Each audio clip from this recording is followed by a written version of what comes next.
Continuidade aqui a leitura do livro intitulado Teologia da Enganação. Eu vou ler agora o capítulo 4, cujo nome é Muleta Teológica. Eu vou fazer a leitura do capítulo 4 aqui no meu blog. Então vamos lá. Capítulo 4, Muleta Teológica. Mas vindo a plenitude dos tempos, Deus enviou o seu Filho, nascido de mulher, nascido sob a lei. Gálatas 4:4. Jesus nasceu como judeu, viveu como judeu e foi sepultado como judeu. Jesus nasceu na época em que vigorava a antiga aliança. Não há como negar as origens judaicas do cristianismo. No entanto, o judaísmo não precisa do cristianismo para continuar existindo. E do mesmo modo, o cristianismo não necessita do judaísmo como muleta teológica, como se o cristianismo não pudesse existir por si mesmo.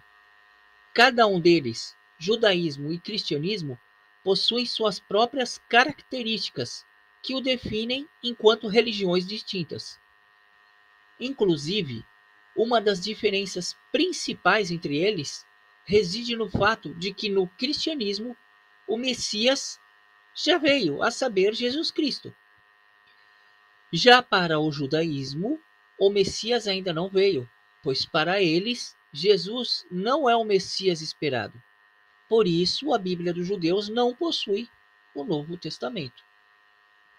Em Gálatas, capítulo 5, versículo 4, está escrito: separados estáis de Cristo, vós, os que vos justificais pela lei, da graça tendes caído. Essa passagem bíblica mostra que os cristãos da nova aliança não precisam se submeter ao jugo da lei da antiga aliança, pois, como eu disse acima, o cristão crê em Jesus Cristo como Messias que havia de vir e veio, algo que os judeus não acreditam. Por isso, não há motivos de misturarmos as coisas, trazendo práticas peculiares do judaísmo para dentro do cristianismo. Além disso, para o cristão, Jesus é o único caminho que nos conduz ao Pai, conforme lá João 14,6. E em nenhum outro nome há salvação a não ser em Jesus Cristo, conforme Atos 4,12. Ele, Jesus, é o verdadeiro Deus e a vida eterna, conforme 1 João capítulo 5, versículo 20. Por tudo o que foi citado até aqui, fica claro que a judaização da igreja é algo que desagrada ao Deus vivo, pois há uma incompatibilidade crucial entre o cristianismo e o judaísmo, pois um acredita que Jesus é o Messias Salvador e o outro não crê nisso. Não há como ficarmos com um pé no judaísmo e o outro no cristianismo, pois ou cremos que Jesus é nosso único e suficiente Salvador, ou não cremos nisso. Não existe meio termo. Ou cremos ou não cremos em Jesus como o Messias esperado. De igual modo, vale salientar que não necessitamos utilizar símbolos ou práticas judaicas a fim de, entre aspas, completarmos a nossa salvação em Cristo, pois a salvação em Jesus Cristo, ela é completa, não havendo necessidade de nenhuma muleta teológica ou religiosa proveniente do judaísmo, pois em Hebreus capítulo 7, versículo 25 está escrito: portanto, pode também salvar perfeitamente os que por ele se chegam a Deus, vivendo sempre para interceder por eles. Além disso, a Bíblia Sagrada enfatiza que Jesus Cristo, por seu próprio sangue, efetuou uma eterna redenção, conforme lá em Hebreus 9:12, demonstrando que tudo o que compete à nossa salvação já foi feito por Cristo a nosso favor. Em outras palavras, a salvação em Cristo é suficiente e completa, não precisando guardar sábados, fazer uso de réplicas da Arca da Aliança, de mezuzá, candelabro ou de qualquer outro símbolo, prática, vestimenta ou objeto do judaísmo.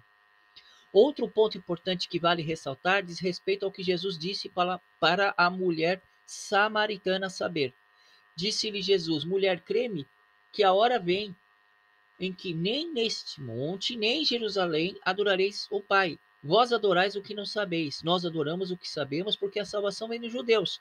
Mas a hora vem e agora é em que os verdadeiros adoradores adorarão o Pai em espírito e em verdade, porque o Pai procura a tais que assim o adorem. Essa passagem é lá de João, capítulo 4, versículos 21 a 23. Viram? Não é o local geográfico da adoração que importa, mas o fato da adoração ser em espírito e em verdade. Logo, afirmar que algo feito em Israel, quer seja adoração, batismo, orações, etc., teria supostamente mais significado espiritual por ter sido realizado na Terra Santa, isso não tem fundamento bíblico nenhum. O que importa é a adoração e não o local em si. Infelizmente, os adeptos da teologia da enganação trazem para dentro do cristianismo certos símbolos e práticas próprias do judaísmo, atribuindo resultados espirituais para tudo isso, como se o cristianismo fosse insuficiente em sua própria essência, havendo assim uma suposta necessidade de apelarmos para a judaização da igreja. Esse outro evangelho, me refiro à judaização da igreja, esse outro evangelho desagrada a Deus, pois a Bíblia é bem clara quando diz que todo aquele que não persevera na doutrina de Cristo não tem a Deus, conforme 2 João, lá no versículo 9, já que se trata de um capítulo único lá. Recapitulando, Jesus nasceu, viveu e foi sepultado como judeu. Não há como negar as origens judaicas do cristianismo. O judaísmo não aceita Jesus como Messias e por isso não tem o Novo Testamento em suas Bíblias. O cristianismo adota a Bíblia Sagrada como o Novo Testamento, pois acredita em Jesus como Messias Salvador. A judaização da igreja é um outro evangelho que desagrada a Deus e não cumpre os seus propósitos. O que importa para Deus é a adoração em espírito e verdade, e não o local geográfico onde tal adoração ocorre. E nenhum ato religioso se torna mais significativo aos olhos de Deus simplesmente pelo fato de ter sido realizado em Israel, na Terra Santa.